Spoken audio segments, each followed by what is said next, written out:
What's going on, everyone? So the Utah Jazz are a trade destination. A lot of talk, a lot of buzz, particularly centered around Walker Kessler, because from the center position, backup center role, and also give you a piece for now and the future, right, would be ideal. You'd essentially lock up your center for the next 10 plus years. He's already one of the best defensive bigs in the league. Him and Anthony Davis would give you the best defensive front court in the entire NBA. I mean, it'd be so tough, right? Just watching Walker Kessler operate in the manner in which he's doing for Utah, for the Lakers, help rebound, be that threat as a lob threat, right? Can go get you essentially a double-double on a nightly basis, along with just blocking 2, 3, 4, 5 blocks a game.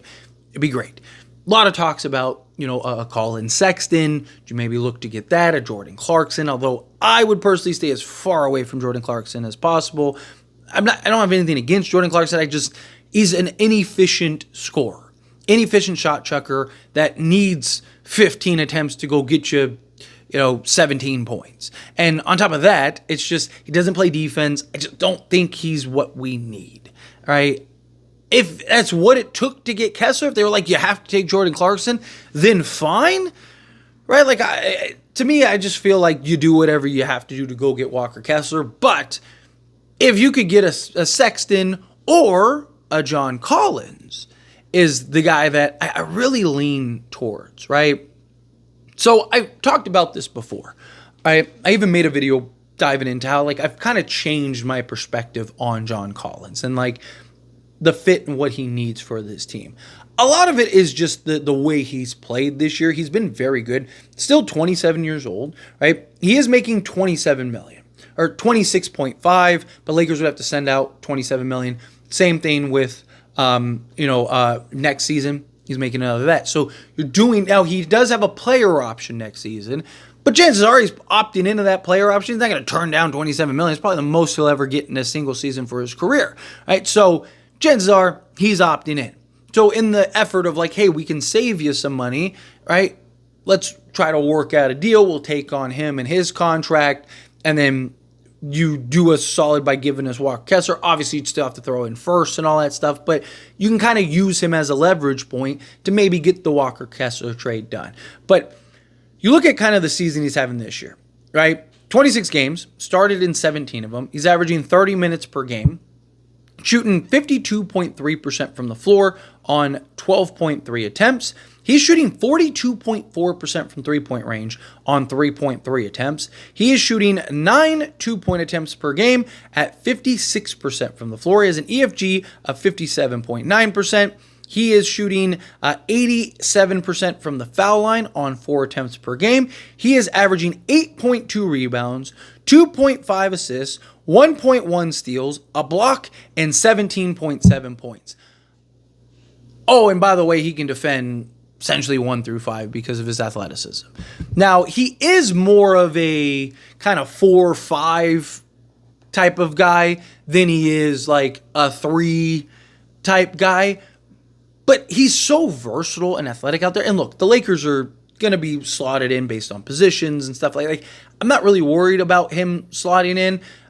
You could also bring him off the bench, right? Comes off the bench for Utah, come off the bench for the Lakers. Although I would kind of look and see, what does it look like with, Austin Reeves, Dorian Finney-Smith, John Collins, LeBron James, and Anthony Davis, right? And offensively, you slot LeBron at the 3 and John Collins at the 4. Defensively, you can have John Collins kind of defend and operate out on the perimeter. He does it all the time anyway, right? So, again, you can slot him in, offense you're here, defense you're here type thing, and I think it would really work. I think it'd make a lot of sense for the Lakers. Now, John Collins is a guy that I've always been fond of. I've always liked John Collins. I've talked about him in previous seasons and stuff where I think he's a product of a bad situation, right? He's a guy that was on this team in Atlanta, was very good for them. He was a 20-10 guy for him. And for whatever reason, from the moment he got there, they were we need to get rid of this guy. And it was what? Why?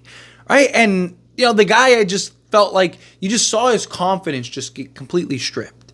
And he's kind of found it with Utah because Utah they have nothing to play. So they're just hey, go out there and do your thing. He's 6'9", with a 6'11" wingspan. So he's got good size, good length. He's very athletic, right? Like, it just, if you can get Kessler, it's not like a punishment taking on John. Like, John Collins would be huge for this team on top of Brandon and Walker Kessler, right? My thought process was just like, it's just his salary for the way that he is. But then again, watching him this season, if he can kind of give you what he's doing in Utah, which I'd imagine he'd probably be just as good, maybe even better, right? Because he's playing alongside LeBron James and Anthony Davis as opposed to Walker Kessler and Collin Sexton. I would love both of those guys on the Lakers, but they're not, right? They're not LeBron James and Anthony Davis. Very different situation. Plus you have, Dorian Finney-Smith and all these other guys. The more that I think about John Collins, the more that I like the idea of John Collins, right? I talked about and I made a video, right? I still, ideally, it's probably best for the Lakers to get that point of attack guard. I know a lot of people want Collin Sexton. Not against Collin Sexton at all. Offensively, he would be huge for this team. My concern is defensively. He has the athleticism. He has all the tools, right? Hyper athlete, guy that apply rim pressure, score the buckets, like all of that, right? I get that. But my concern with Collin Sexton is he's had worse defensive seasons than D'Lo. And like, even the eye test is like, wow, he's like really, like, people hate the way Austin Reeves and D'Angelo Russell play defense. I can already hear, get this guy off of our team, he's trash, because again, if he's not scoring, not doing those things, he's unplayable, right? How much of that is, though, in his defense, he's always been on bad teams, and you go to a team like the Lakers, and it's like, you have Dorian Finney-Smith, you have Anthony Davis, you have Jared Vanderbilt, you have, Walker Kessler, you have these guys that have this expertise, and a coach and a coaching staff and all this stuff around you that is telling, like, no, you need to play defense, right? Like, could he buckle down? I mean, again, he has all the intangibles and tools to do so. I don't know. I really don't hate the idea of, and this is what I was talking about in that video about the wing, right? Like the wing depth.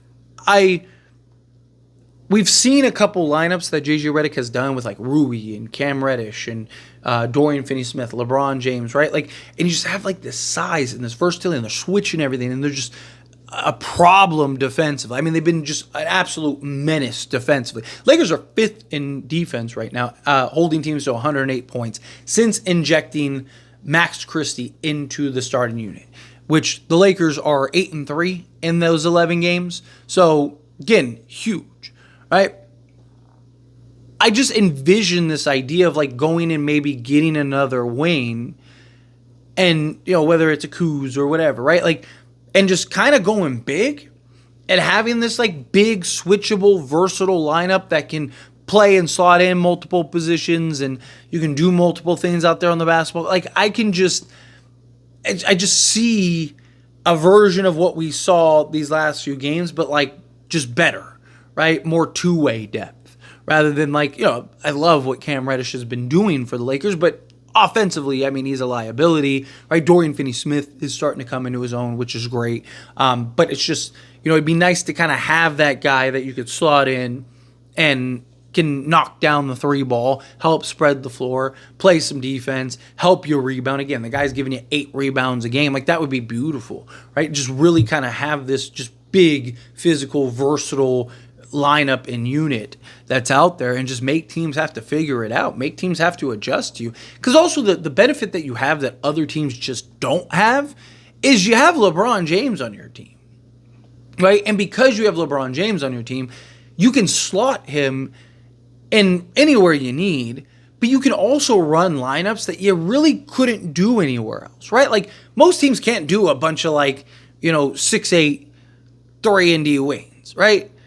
But the Lakers can, because LeBron James can be your point guard. And, oh yeah, by the way, is probably the best point guard in the league when he's operating as the point guard, right? So it's just like you have these benefits, and you can be a beneficiary through LeBron and his versatility and flexibility, and just have these very unique but skilled lineups that all have just this versatility all over the basketball court. Everyone can shoot, everyone can defend. It's just, again, Lakers are all top 5 in defense right now. What do they look like if they had something like that, where you go get another 3-and-D wing and you have the size and you can switch everything and keep playing the defense you're playing. Again, Lakers are top 5 right now. They're probably the best defense, or top 3 at the worst defensively. Right? Like, and then now your offense is probably better too, because you have multiple guys that can knock down the 3 ball. So now maybe you can move back into the top, 5. If you're a top 5 offense, top 5 defense, you're a contender. Like, without a doubt, you're a contender. Right? So to me, it's just like, I don't hate the idea of John Collins, right? And the more that I kind of think about it, the more that I kind of lean towards it, especially if it can get you Walker Kessler. I don't think I'd trade for John Collins by himself, personally, right? Like, but man, if you could get Kessler in the deal, and that could be kind of like, you're like, hey, we're doing you a favor type thing, but really it's like, nah, we're doing us a favor, right? Then I think that would be beautiful. I think that'd be great. And I think it's something that the Lakers really need to explore. But anyway, as always, this is a discussion. I pass the question on you. Let me know your thoughts and opinions down in the comments below. What do you think? How you feel? What are your thoughts? Do you agree with me? Do you disagree with me? Kind of mixed in the middle? How do you feel? Whatever your thoughts are. I love to hear it either way, so let me know down in the comments below. That being said, if you haven't liked this video, hit that like button. Helps me out. So we enjoy these types of videos, and I truly appreciate it. Not subscribe to the channel, hit that subscribe button. Turn on the bell notifications. Appreciate y'all. See you in the next one. Thank you.